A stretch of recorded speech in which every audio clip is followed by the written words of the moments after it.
Police say a handgun that was dropped at this crime scene is their key piece of evidence in a home invasion that happened early this morning. I'm News 12 Connecticut's Kimberly Howard, and I'll have that story. A couple's typical Sunday morning walk on Southport Beach turned into a gruesome sighting when they spotted a pair of organs right here in the sand. Police say at least one of those organs was a heart. They're not sure whether they're human. There's still 6 more months until trains officially pull into the Fairfield Metro train station, but residents say neighborhood vandals have already turned it into an eyesore. Take a look at this graffiti plastered on this wall behind me. It's a similar story up and down the platform, but town officials say the responsibility of the cleanup lies in the hands of the DOT. Well, it's really starting to come down hard out here, but as you can see, drivers are still out and about on the roads. That's because the snow hasn't started to stick just yet. We've seen a bunch of plows drive by, making sure the roads are sanded and salted and safe for the drivers. So if you do need to go out, remember to use caution because we are expecting more snow later this evening. Jose Ortiz recounts the frightening moments he and his niece were faced with this morning when 2 men broke into their home, put a gun to his head, then tied up their arms and legs He won the money before taking off with cash. Police left this apartment on Berkshire Avenue earlier today, literally with buckets of evidence. One of those items was a handgun that was dropped right over here. Police say that gun is the key factor in finding the suspects. That's very scary. But that's of little comfort to Shmeli Acevedo, who says this all-too-common type of crime is the reason she and her mother fled the neighborhood. We used to live over here, but she just didn't want that environment for us. But other neighbors we spoke with say they have pride in this block, and that crime is the responsibility of only a few bad apples. They hope are soon brought to justice. In Bridgeport, Kimberly Howard, News 12 Connecticut. A moment in history for Connecticut. The 88th governor to lead our state and the first Democrat in 2 decades is sworn in. I do.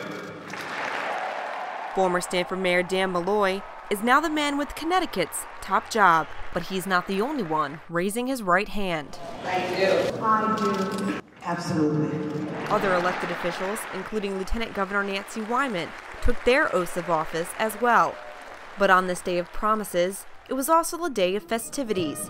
A 19-gun salute, a Ford National Guard Black Hawk flyover, and the traditional governor's inaugural parade, complete with servicemen, horses,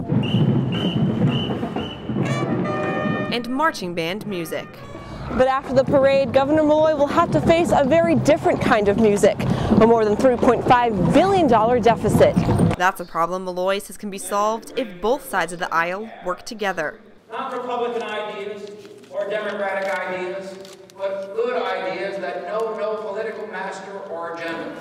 But before Malloy buckles down to address the variety of issues plaguing our state, he does get one last dance at the inaugural ball Wednesday night.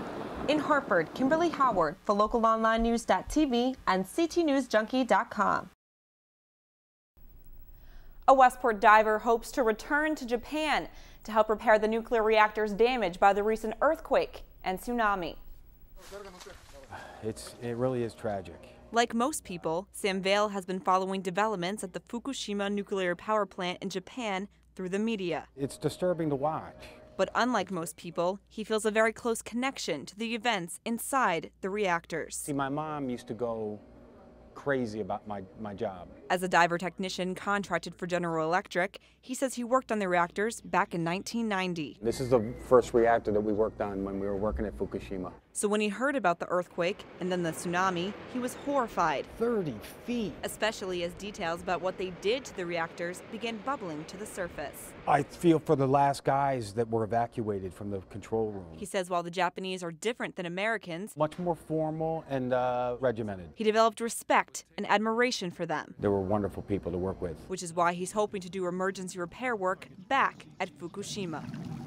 I would go because I know that General Electric has the best engineers in the world, and they would do it as safely as possible. As Japan takes its first steps toward recovery in the wake of the world's first ever nuclear multi-natural disaster, he wants to be there. We're going to go and help and be a part of it. Vail says he hopes to know soon if he'll be going back to Japan. We'll, of course, keep you updated. Kimberly Howard, News 12 Connecticut. Police here in Stamford say they were called to the scene because the trooper involved in that chase lost all radio contact.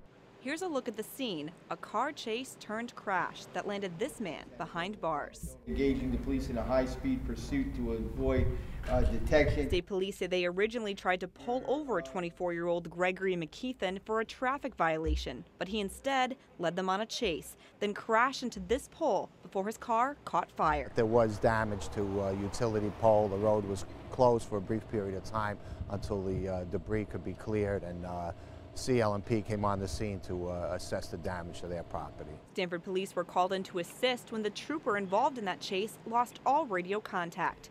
State police say it appears McKeithen was running from the law because he escaped from a halfway house in Waterbury.